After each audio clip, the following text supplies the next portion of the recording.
All right. Hey, everybody. We are live. Doing this live thing where we're here. So it's 11 o'clock on the dot. That's a song. Hey, everyone. If you're here, check in. Say hello. Would love to, always in the chat, would love to see who's here, leave a comment, say hi, all that kind of stuff. Love to see who's here, where are you from, what company you work for, all that kind of jazz. But yeah, we are live. It's Thursday. This is Tell Me More About That. So, here we are. It's good. It's a nice sunny day. Portland, Oregon. It was supposed to rain all week, but it's been sunny. So take that, weather. I like it. Okay. Cool. So this is the Tell Me More About That every Thursday, 11 o'clock. As long as I'm not speaking at a conference or doing something else, I am live with this Q&A format. So what we do is we take the topic from this week's, the Tuesday Culture Drop email that we have. This week was around remote teams and keeping sort of people engaged and just different successful ways to be, to have remote teams. And so we're going to talk a little bit about that. The way we do this format is I talk about the topic first, and then any kind of Q&A, ask me anything sort of things that exist, we'll talk about those. So Heather is here from ICU. Hey, what's up, Heather? Nice to see you. Thanks for tuning in. And yeah, that's how we're gonna roll this. We always start every week with a poll on our Instagram page, sometimes on Twitter, sometimes on Instagram. This week's poll was, when working from home, are you dressed to impress or pajamas all day? I wasn't shocked about what I thought the answers would be, but pajamas all day took it in a landslide at 91%. Who gets dressed up? I had a call this morning with a client, and I put on a button-down shirt, but that's it. I was still wearing PJs on the bottom half, so who cares? It's COVID, man. Do whatever you want. And the other, we did two questions too. We also asked, just because the topic this week was around sort of culture and remote culture and how people are holding up with that. So the second question was, on a scale of 1 to 10, how well has your team's culture held up since March? And it was either 1 to 5 or 6 to 10. Those were the two options. And 58% 1 to 5, 42% 6 to 10. So kind of half and half. I think it's definitely been challenging. A lot of the conversations I've been having with teams right now have been around that specifically, of people working from home. How do we stay connected and keep people engaged and motivated, and they're stressed out, etc. So good stuff. So and of course, Emily and Carrie are here. Hello, Todd. What, Todd? It's been a while. Good to see you back. Thanks for joining us as well. And curious, Heather, Todd, everybody here, do you dress up for work or pajamas all day? And even if you have video calls, are you pajamas, who cares? Or do you get all dressed up fancy? I think that can depend on your job. If you're a salesperson, maybe your velour tracksuit isn't no, I take that back. That is the best way to sell things in your pajamas, and just be it's COVID, guys. I think that one thing that's happened this year is a certain amount of adding authentic realness, to be people have dogs at home, their kids are running around and puking on things and whatever, and people are just just used to that. Just used to being we're real people, we're working at home now, so you get what you get. Alicia, I hope I'm pronouncing that right. Alicia, if I remember to tune in from Houston, Texas. Yeah, Houston Community College. Yay, sunny and 79 degrees. Gorgeous. I don't know what temperature it is here, but it's also sunny, which is lovely for us, because anytime it's fall, it can just be raining and freezing cold constantly. So that's good. All right. Heather, never PJs. Need to get dressed to be productive. That's legit, man. You got to know your own. You got to know your own business. Todd, PJs all the way. Work mullet, business up top, relaxation on the bottom. I think that's good. It just depends on the context. I think most people don't mind if I show up on a call and I'm in a hoodie. It's just whatever.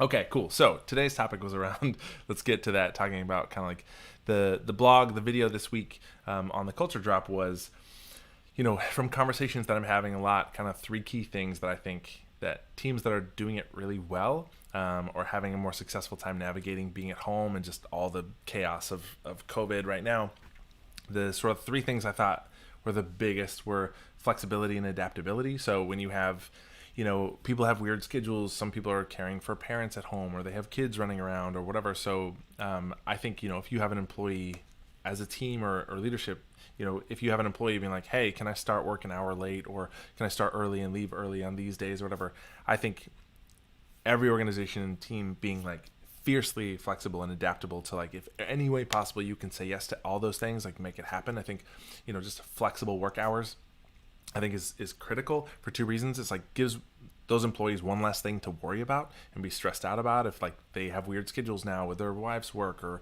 they have to get their husband to work, or whatever it is. It's just like accommodating that takes one thing off their plate, which allows them to, like, just focus on work and be productive while they're working. The other one is that, like, you care about people. You prove that you care about them when they're saying, hey, this is something going on in my personal life. Can you make this adjustment for me? And you're like, yeah, of course. It's like you prove to people that you care about them as human beings first, because the people that work for you are human beings. So I think really, really important to do that and have that mindset and that traction. You can't always say yes, but important. And there's a note that I made inside the blog that I think is critical to this, which is also, sometimes I think, creeping up in the back of people's minds is like, well, people are going to take advantage of that if I just say yes to everything or whatever. And it's like, A of all, they're not. B of all, if you're worried about your people not getting their work done because you're saying yes and accommodating their schedules, like, you need to take a look at your hiring process to be like, why are you hiring or keeping people on your team that you don't trust, that you feel like are not accountable and, like, will take advantage of your system, or your kindness or willing to be flexible. The other thing is, like, your ability as a leader to coach people and have conversations. If you feel like your employee is taking advantage, and you feel like you're having, have a conversation with them, just to be honest about that, of like, this is these boundaries. Like, it doesn't mean you have to say yes to everything in the world, but it's like, look at your hiring practices and your ability as a coach and a leader to, like, if you have people that you feel like you don't trust on your team, it's like, that's a bigger problem than somebody wants to start work late, or whatever. And also, there are other ways to be able to measure and gauge people's productiveness at work. Like, if the only thing that you can do to measure people's productiveness is that they clock in and out on time, and that's the only way you can gauge if they're doing their work, like, that's messed up. Like, you can do better than that. It's like, find other ways to measure people's productivity so that you can still ensure that they're getting work done, even if they're working weird hours or whatever. So anyways, that's what I want to say about that. The second thing I brought up was just around communication. I think communication is critical right now for teams, and one kind of really easy hack that goes along with that is people feeling like the second you have any kind of static or miscommunication, or you feel like somebody's frustrated, or the second that there's any amount of static or tension inside a conversation or communication with somebody else, sort it out right away. Like, address that, pick up the phone, get on the phone with somebody, call it out. I think that, we can't we can't make assumptions that somebody's upset or frustrated. And, when we're not having face-to-face communication, there's a lot less data for us to collect as human beings. So if I'm face-to-face having a conversation with you, I'm reading your body language and your tone of voice and your inflection. And, like, I have so much data to collect about what you mean when you just say words to me. But if I'm just reading an email from you, the only thing I have to go off of is, like, what these words say.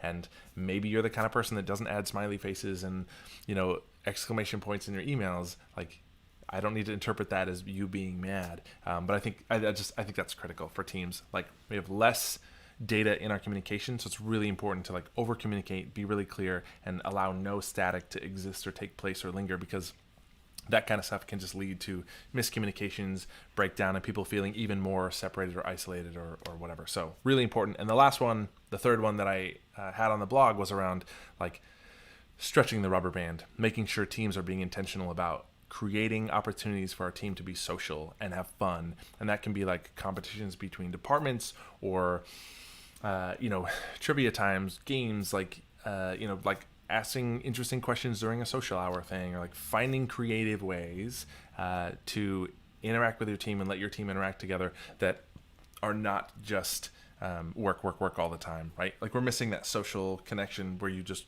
cruise over to someone's desk and, like, shoot the breeze for 5 minutes. And that's, like, really, really important. I think we're missing that, and we're isolated and in our homes. So it's like, start a meeting once a week, your weekly meeting, like, do a show and tell for 5 minutes. So, like, trade it every week as a different person, but, like, take something from your house that's meaningful to you or whatever, interesting, and, like, do a show and tell. It's like, that's one way that you can create connections of people being like, we're humans together that work together. It's like, I think so important to do that kind of stuff. It's fun, it's interesting, it's not work. It's like gives people a chance to know each other better. There's lots and lots and lots of ideas out there of things that you can do, but don't force people to only work together all the time. And like, especially as a leader, like intentionally make those opportunities for people to be like, guys, we need to have fun. Our team, like once a month, we'll watch a movie together. We stop work at 2:30 on a Friday and we watch a movie, and then people take off for the weekend. Just stuff like that. Find ways to like connect.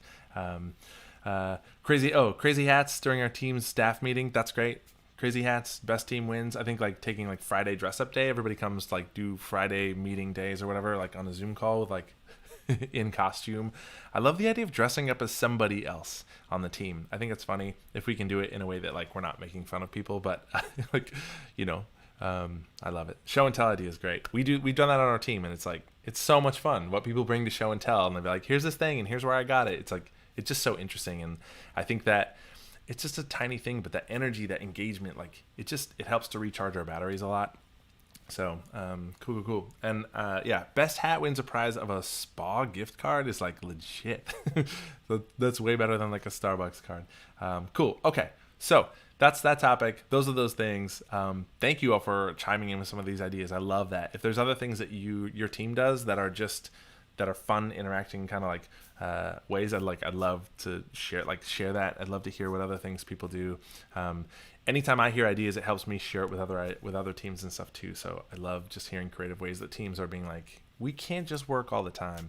And real talk, when people were clocking in for 8 hours a day at the office, they weren't productive for 8 hours a day. Nobody in the universe is productive for 8 hours a day, no matter what.